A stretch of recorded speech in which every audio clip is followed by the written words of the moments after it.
What's up guys, it's Tom here and welcome to a brand new Liverpool transfer news video. And various English journalists and reports from Spain are saying that Real Madrid are willing to listen to offers for Aurelien Tchouameni, the brilliant French midfielder who Liverpool actually wanted to sign when he was playing for Monaco in 2022. And according to Relevo's Jorge Pijon, a Spanish journalist, he reports that concerns have grown at Real Madrid over Tchouameni's performances this season. And he was substituted when Real Madrid were 2-0 down to Barcelona, and Ancelotti was not happy with his performance. He was substituted early. Real Madrid went on to win 4-0 against Barcelona at the Bernabeu. My wife, she supports Barcelona, so she is dancing since that result. She's absolutely loving life as a Barcelona fan right now, and I've been watching Barcelona games, of course, with her, so I know quite a lot about La Liga as well. And Tchouameni hasn't been particularly great for Real Madrid this season, so I can see why Real Madrid are willing to listen to offers. And Liverpool previously wanted to sign Tchouameni, and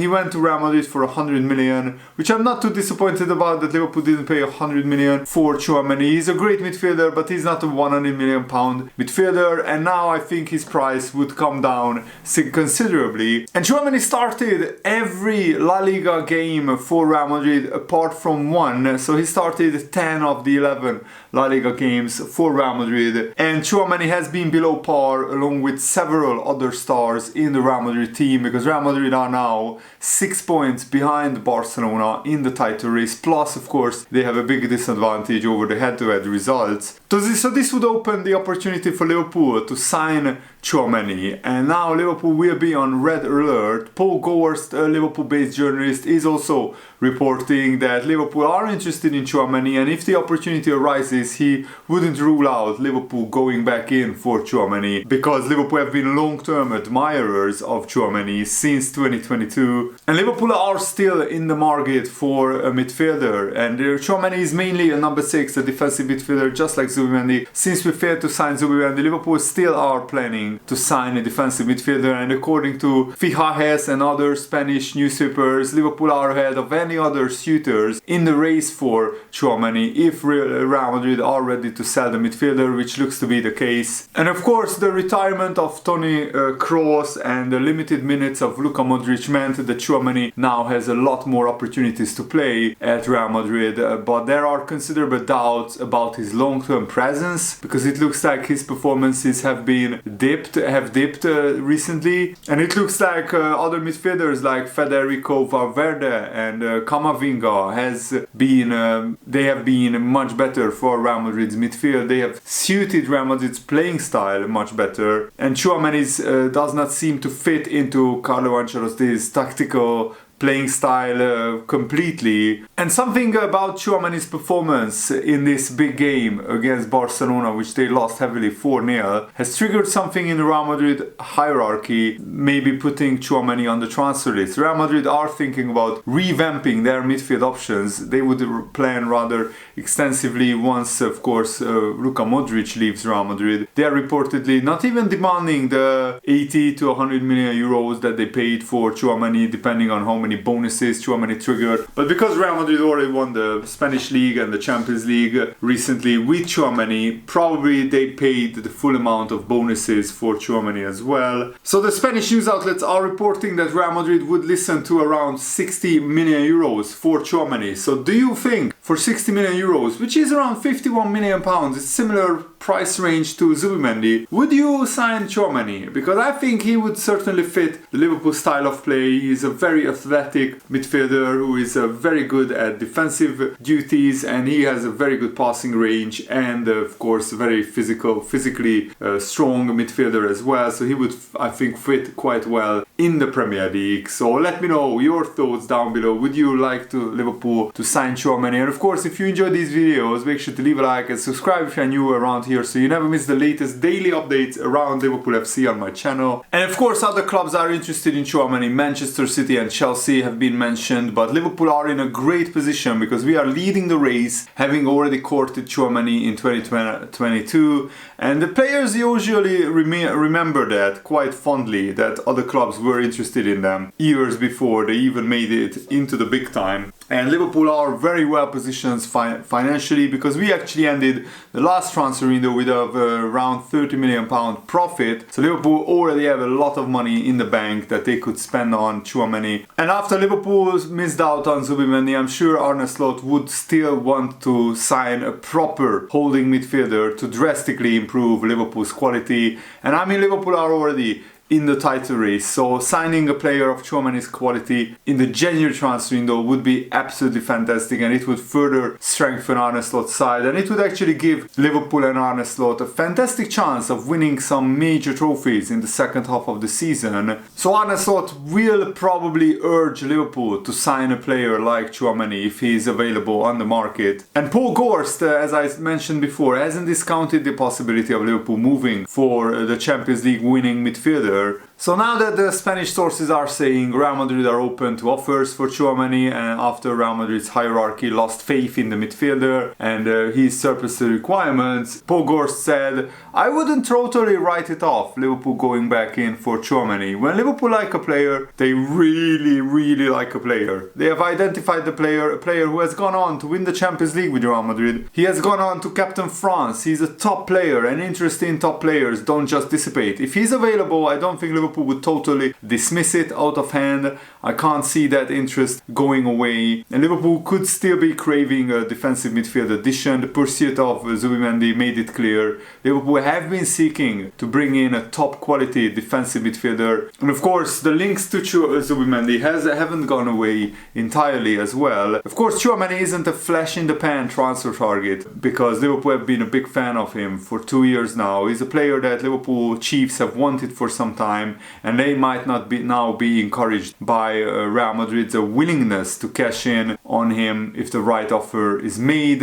And Tchouameni is extremely tight in possession. He's also diligent in his defensive work. He ranks among the top 3% of midfielders in Europe's top 5 leagues for the past year for pass completion rate as well. He's in the top 9% for interceptions, for area duels won per game, and he's in the top 10% of midfielders for clearances made per 90 minutes. So his pass completion rate is 91%. He makes 1.64 interceptions per 90 minutes. He also wins 1.88 duels per 90 minutes, and in terms of clearances, he's making 2.2 clearances per 90 minutes as well. Of course, the form of Ryan Gravenberch has diminished Liverpool's urge of signing a top quality defensive midfielder straight away, but if the opportunity is there, why not strengthen even more? Because McAllister, Gravenberch or Curtis Jones, there are 3 really viable options for Liverpool in that position. Wataruendo is not a player that Arne Slot fancies that much, and Gravenberch or McAllister could get a long-term injury at any time during the season, and then Liverpool will be worried, of course, who will play in that position. And for Real Madrid, the problem wasn't just because Tchouameni wasn't as good as Toni Kroos. Toni Kroos was a world-class midfielder who just recently retired, and Tchouameni, of course, is not at that level. But Tchouameni has struggled without the ball, and that was probably seen the clearance against Barcelona at the Bernabeu, where Tchouameni really struggled chasing around Barcelona midfielders, passing the ball around, and Tchouameni was taken off very early when Real Madrid were 2-0 down in the second half. Ancelotti still believes Tchouameni is the best option he has to anchor the midfield, but the hierarchy, the Real Madrid chief executives are more convinced by Camavinga, and they prefer to center their plans around Camavinga, and also Valverde is the most trusted for the job in the midfield area. But the Real Madrid coaching staff feel that Camavinga maybe lacks the